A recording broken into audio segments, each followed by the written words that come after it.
It's the end of the day with Ray. Hello, my friends. Ladies and gentlemen, you can see WTF, big red letters. I said the words that follow those letters like 5 times when I read this statement that David Gibbons injected into this paragraph regarding that 9-star lawsuit against the Department of Homeland Security, the U.S. government.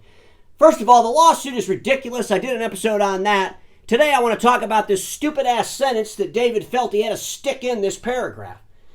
David, WTF? Let me read this sentence to you. What is meant by forced labor? Is it slavery as some purport it to be? Or is it forcing people to work and be paid when they would prefer not to work? What in the hell are you talking about? How are these people being paid, David? Are they being paid with a bunk crammed into a 300 square foot dormitory with 700 other people that they can lay on after a 20-hour workday? Are they being paid with a bowl full of crap that they can eat after a 20-hour workday?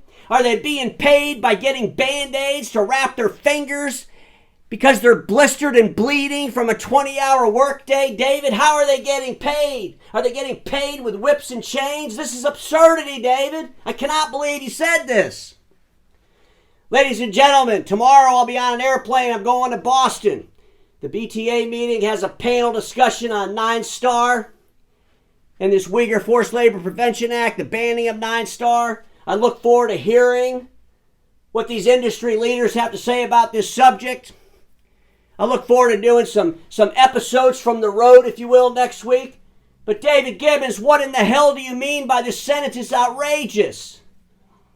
Ladies and gentlemen, our industry is on the verge of losing control of doing the right thing because our end users are going to take the control from the industry's actors because end users are going to get outraged by this nonsense regarding this Uyghur Forced Labor Prevention Act.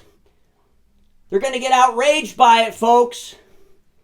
You know, I did some research and I found a transcript from a congressional meeting.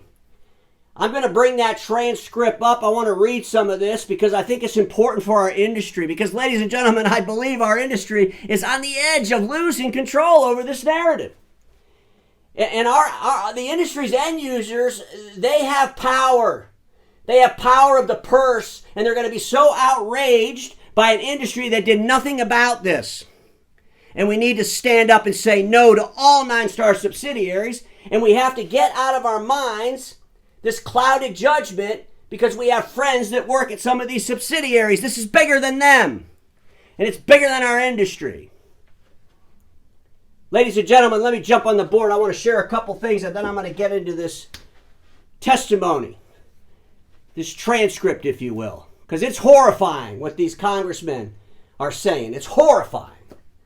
But David Gibbons, regarding your stupid lawsuit that you keep bragging about, 9-star suing the United States government, we want proof, all the crazy things you're talking about.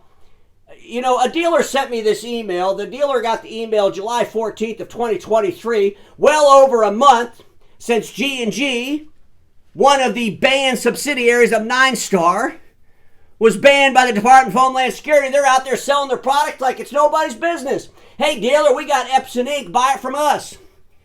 They're not respecting that ban. They're doing everything they can to sell their products. So you want us to believe that they're out there, basically circumventing the ban, but then they want the government to give them some kind of injunction?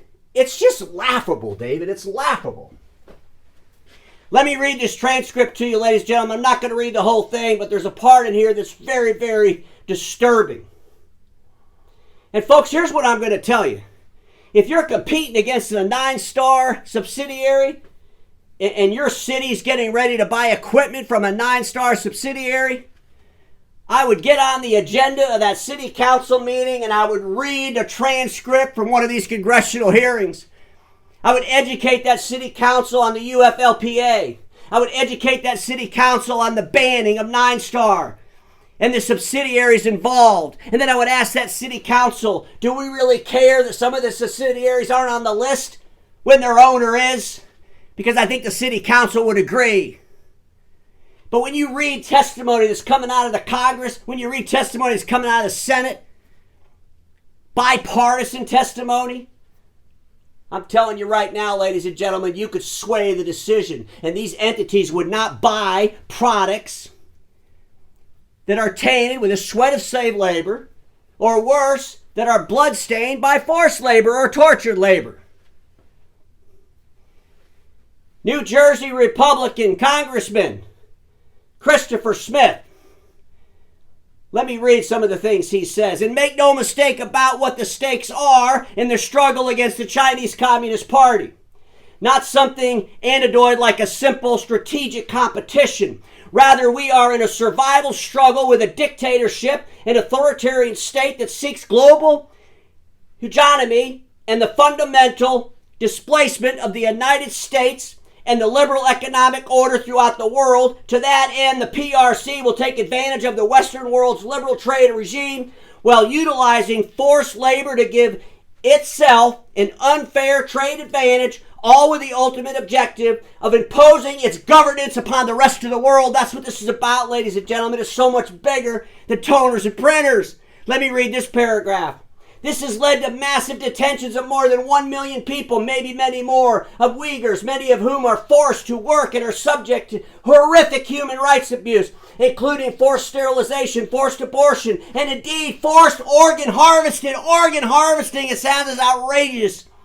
It's just outrageous, ladies and gentlemen. You recall a bill that I introduced past the House just a few weeks ago, putting a heavy focus on trying to combat the hideous crime of organ harvesting. And along with the Falun Gong, we now know that Uyghurs are being targeted to have their organs stolen, to literally put them on an operating table and take out 2 or 3 of their organs in a terrible, terrible procedure. These human rights abuses are what the legislation is designed to combat. Ladies and gentlemen, this is so much more than printers and toners. Our industry has an opportunity to show all other industries that when the Department of Homeland Security bans an entity from coming into the United States, that industry does everything it can to shut that entity down. Suing the Department of Homeland Security. What the hell's wrong? Ladies and gentlemen, we've got to be outraged by this. Let me read one last paragraph and we'll wrap up today's episode. This group of bipartisan members of the House and Senate, I think, demonstrates the strong bipartisan support that this issue has received in both the House and the Senate.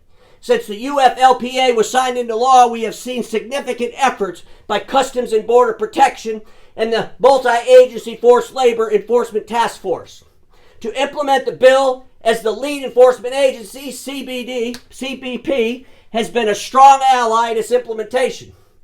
The law itself recognizes that implementation is multi-sectorial. It requires engagement, cooperation, and action by CBP, but also by the private sector. We are the private sector. Our industry is the private sector here. We can do something about this, including importers and by NGOs, which have research and monitoring capabilities. Ladies and gentlemen, let me just wrap up the episode with this picture behind me. It's about that dictator. It's about that. Bloodstained sheets from an operation to take out organs. They can sell them to somebody else. Folks, the geopolitics of not just our industry, the geopolitics of the world are going to play havoc on the world. And our industry needs to be able to deal with this and deal with it harshly and deal with it quickly. And stand up and say no. I look forward to being on the road. You'll see me from the road, and everybody watching me knows this. Status quo is the killer of all that'll be invented. Don't get stuck in status quo.